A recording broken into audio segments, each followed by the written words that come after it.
கல்லடி பட்டாலும் கண்ணடி நம்மீது படக்கூடாது என்று நம் முன்னோர்கள் சொல்லியுள்ளனர். அந்த கண்ணடிதான் திருஷ்டி என்பார்கள்.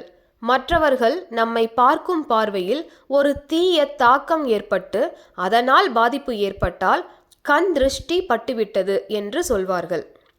சில பரிகாரங்கள் மூலம் இந்த கண் திருஷ்டியிலிருந்து நாம் பாதுகாக்கப்படலாம். வீட்டின் வெளிப்புற வாசலில் வடக்கு திசையை பார்த்து ஒரு திருஷ்டி விநாயகர் படத்தை மாட்டி வையுங்கள்.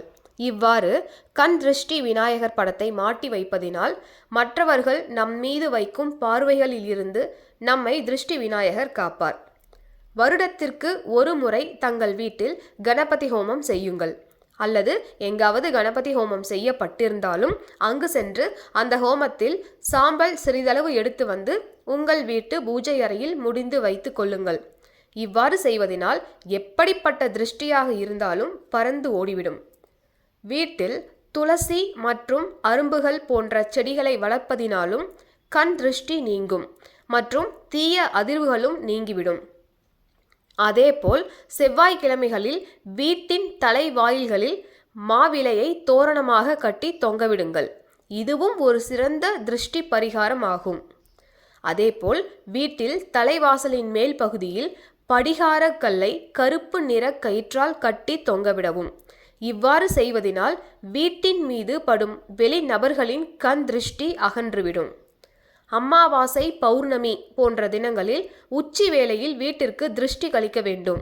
திருஷ்டி கழித்த பிறகு வீட்டின் எல்லா பகுதியிலும் வேப்பிலையை கொண்டு மஞ்சள் நீர் தெளிக்க வேண்டும். இதுபோல் திருஷ்டியை போக்குவதற்குத்தான் அந்த காலத்தில் உள்ளவர்கள் திருஷ்டி கழிக்கும் முறை என்று ஒன்றை செய்து வந்தார்கள். கல் உப்பு, வரமிளகாய், கடுகு, எலுமிச்சை பழம் என பல பொருட்களை கொண்டு மந்திரம் திருஷ்டி கழிப்பார்கள். அப்படி திருஷ்டி கழிக்கும் போது ஒரு மந்திரத்தை கூறுவார்கள். அந்த மந்திரத்தை கூறி திருஷ்டி கழிக்கும் போது எந்த விதமான திருஷ்டியாக இருந்தாலும் நம்மை விட்டு நீங்கிவிடும். பாம்பு கண்ணு பல்லி கண்ணு பல்லியோட போ, பேய் கண்ணு பிசாசு கண்ணு பேயோட போ, பிச்சை கண்ணு திரிச்ச கண்ணு தீயோட போ.